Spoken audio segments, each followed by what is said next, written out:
Oke, Assalamualaikum warahmatullahi wabarakatuh. Perkenalkan, nama saya Ari Wahyudi dari kelas 12 RPL.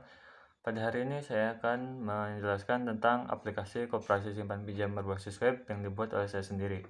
Oke, di sini pertama kita masuk ke menu tampilan dashboard admin.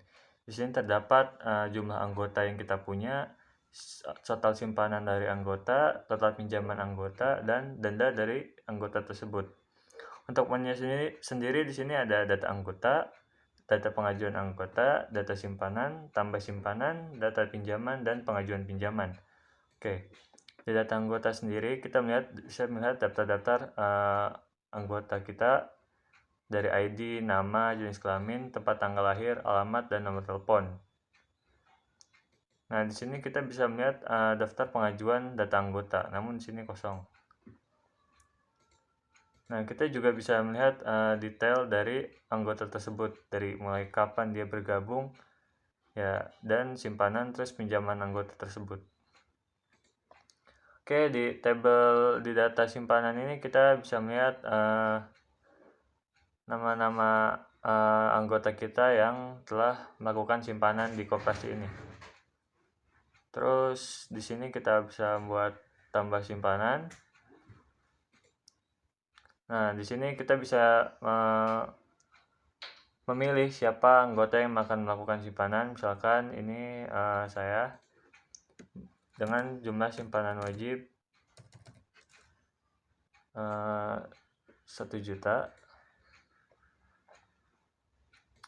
Oke, berhasil. Muncul struk simpanan seperti ini.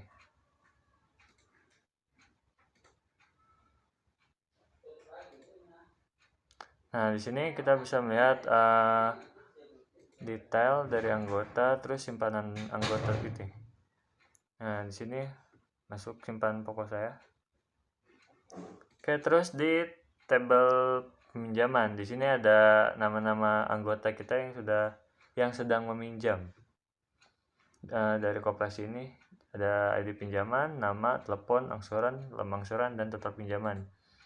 Kita juga dapat mengakses pengajuan pinjaman dari anggota tersebut di tabel di halaman data pengajuan pinjaman.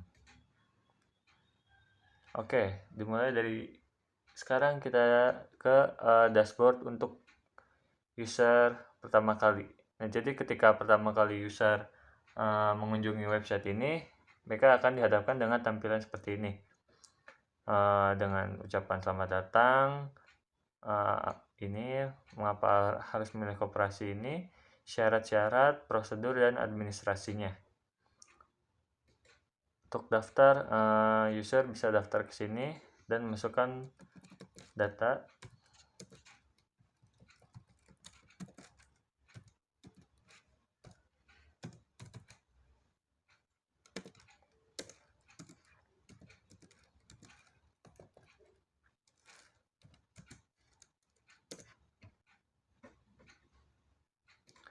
Oke, di sini misal tempat lahirnya di Bogor,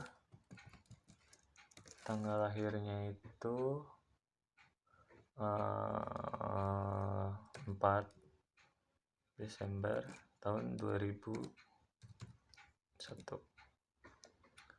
Agamanya Islam, pekerjaannya misal mahasiswa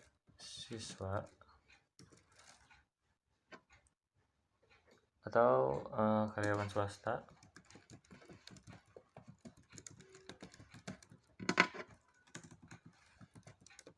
Untuk alamatnya sendiri misalkan di Jalan Raya Cilengsi, Jonggol. Nomor teleponnya.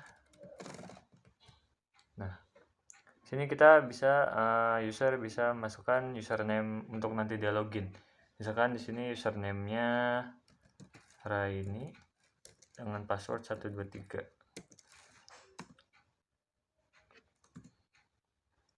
Nah, kalian berhasil register ke koperasi ini. Di sini terdapat tulisan silahkan melakukan konfirmasi akhir di koperasi file mana. Nah, sini tuh tugasnya untuk si admin untuk mengonfirmasi anggota. Nah, di sini tuh ada tulisan data pengajuan anggota atas nama Raini. Nah, di sini kita bisa menerima atau menolak. Nah, ketika anggota diterima, untuk penerimaan pertama di sini akan muncul button lagi diganti dengan konfirmasi akhir. Di mana konfirmasi akhir ini si user harus datang ke koperasi untuk melakukan simpanan. Contoh misalkan si Ray ini sudah sedang datang di koperasi ini dan melakukan simpanan senilai 1.500.000.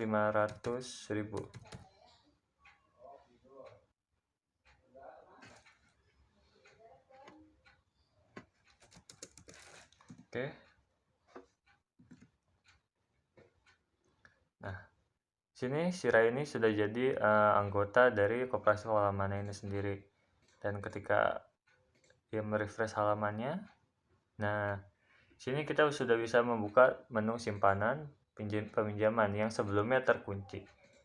Nah, untuk peminjaman ini kita harus punya minimal 2 juta untuk mengajukan pinjaman.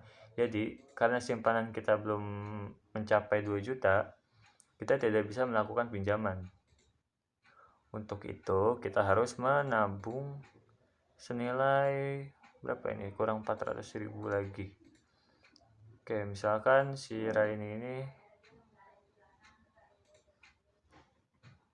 melakukan simpanan senilai mana ini? Simpanan wajib senilai 400.000.